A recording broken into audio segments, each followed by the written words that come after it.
Hello, fellow gunners. It's okay. It's just going to come a flurry. No accumulation. None. It's okay. All right, guys. Today I want to talk about picking a handgun cartridge. As you can see before me, I've got several handgun cartridges here. And picking the one that's suitable for you and your needs. We've got everything from the 32 auto up to the 454 Casull. Now I know there's gaps in between here. There's other cartridges you can pick and choose from, but these are common and not so common. So we have the 32 auto, we have the 32 long, or the police positive police, well anyway. Then we have the 32 H&R mag, the 32-20, the 380, the 9mm, 38 super, 38 special, the 357 magnum, the 357 maximum, the 40 S&W, the 10mm. This little cartridge right here, this beauty, is a 10mm magnum, the 41 magnum, 44 magnum, the 45 long coat, and like I said, the 454 Casull. All right. Now, let's start down low and go with the 32s. And not so much the 32 auto. I really don't even know that they even make guns for the 32 auto anymore. You guys leave a comment if I'm wrong. And then there should be a 32 short, but I don't have that. I have a 32 long, and this is an S&W long. Colt made this also, but they called it the Colt Police Positive, I think. And that actually was made famous in 64. Excuse me, in 74 by the movie Death Wish. Which is funny, this year they've came out with Death Wish, but I'm pretty sure they're not going to be using a 32 Colt Police Positive. And then the 32 H&R Magnum here, which came out later. I actually think it came out in 84. I believe I'm right. It's just an extended version of the 32 long. And this little cartridge here, the 32-20, is actually originally a black powder cartridge. And it came out in pistols and carbines, lever action rifles. Then our little 380, which is the shorter version of the 9mm. The poor little 380 don't get much respect, but actually is carried by a lot of people just because it's convenient. It's light, and the guns are quite small and can be carried in your pocket. And then the 9mm, which actually came out in the 1800s, late 1800s, and has been around that long. That is a proven cartridge. No matter what people say, people don't like the 9mm. There's a lot of people that don't like the 9mm, but it's a proven cartridge. And then the 38 Super. Now the 38 Super actually predates the 45 ACP It was actually a 38 auto. And it went to war in the Philippines and was found to be unacceptable or I can't find the word I want to use, but anyway, so they bumped the power up, made it into a 38 Super. But by that time, the damage was done, and they were looking for another cartridge and came out with the 45 ACP. And here we come to the 38 Special. The 38 Special was never a black powder cartridge. A lot of people think that it was, but it wasn't. And that is one of the reasons why it is special, why it's a 38 Special, because it was never a black powder cartridge. Now, a lot of people might be thinking of the 38 S&W, which ain't going to focus. Nope, not at all. Well, anyway, the 38 S&W, it started out to be a black powder cartridge.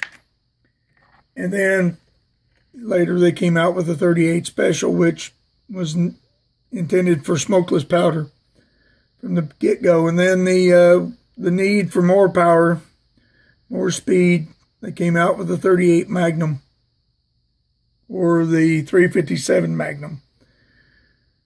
And then silhouette shooting came along, and they needed a heavier bullet, about the same speed, but needed a heavier bullet to knock over like your Rams at 500 meters. So they come up with a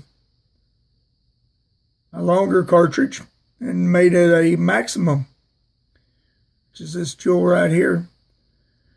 And then these two are actually kind of backwards in our progression here. The 40 actually come after the 10 millimeter. The 10 millimeter, everybody knows the story, was developed for the FBI, and everybody figured out that it was overkill, and a lot of people didn't like it. It kicked too hard. So they came out with the 40, which was a little milder. It still got a pretty good kick to it, but it was more manageable than the 10 millimeter. And then I believe it was in mid-80s. A couple companies came out. AMT come out with the 10 millimeter mag. It's very rare anymore. Not too many people even know about it.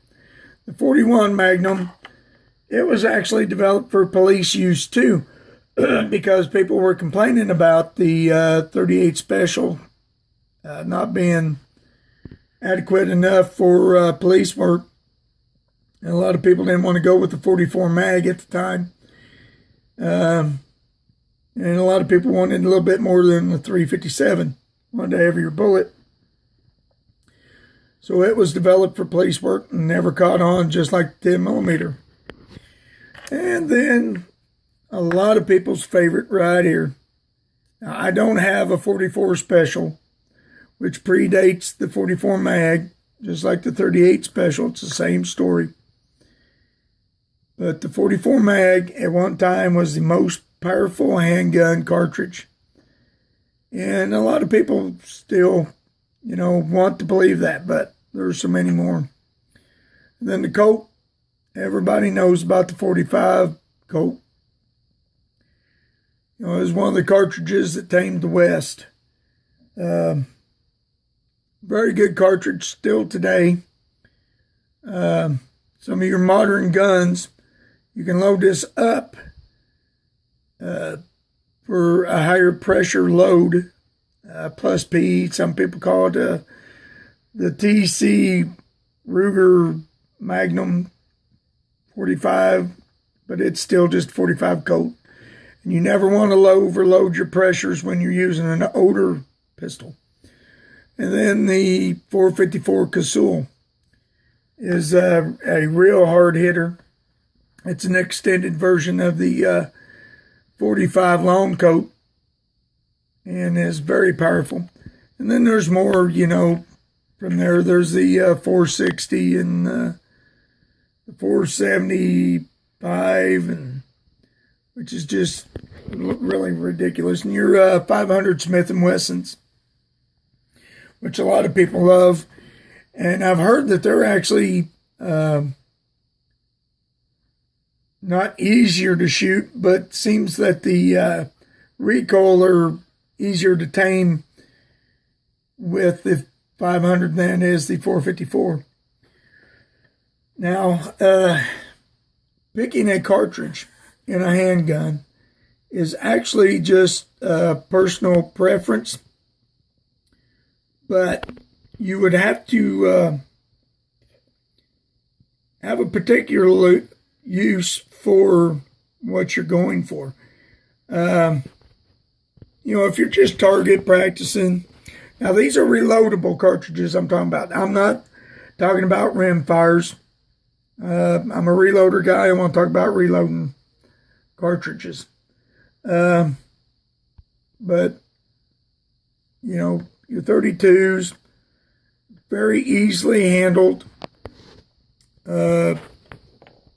Really cheap to reload for. Good blinkers. Can be used in self-defense. Not really all that great for hunting. Now, Federal does have a what they call the 327 Magnum. That's a little more powerful. And a lot of guys say that, you can take up to deer-sized animals with it. And then, your 38 or your 380. A lot of people like that. Like I said, for self-defense, not really good for hunting. Then your 9mm, of course, the most popular, and can be used target practice, a lot of running and gunning competitions.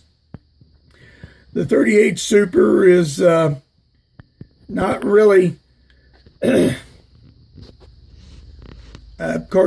getting rare. Now, a lot of countries that don't allow 9mm go with the 38 Super. And then, your 38 Special, good target, 357. And your 357 Magnum, not maximum. Not too many people use that. It's getting really rare. Then your 40s and 10s. And then the 10mm Magnum, very rare. So, picking out a cartridge for your handgun is just personal preference, and then what you're going to use it for. Now, your 44 mags and your 454s, if you're in bear country, that's something to consider. Your 500 S&W. But there you go, guys. Personal preference. You've got to know what you're going to use your pistol for. Hunting, target. And thanks, guys, for watching. Catch you in the next video. So, there's my reloading partner. Oh, sleepy. All right, so how many of you guys was going to ATM? You forgot about the 45 auto, the 45 ACP. Well, guys, what can I say? It's a very familiar cartridge, especially if you're American, and even if you're not. But it's been going strong ever since 1911. It's been used for target. It's been used for self-defense. It's been used for hunting. It's just an all-around good round. It just not much for me to say, but like I said, picking out a handgun cartridge is personal preference, and you got to know what you want to use it for. Is it for self-defense, target, hunting? Is it for all three? But yeah, thanks, guys, for watching. I'll catch you in the next video. Dilly dilly.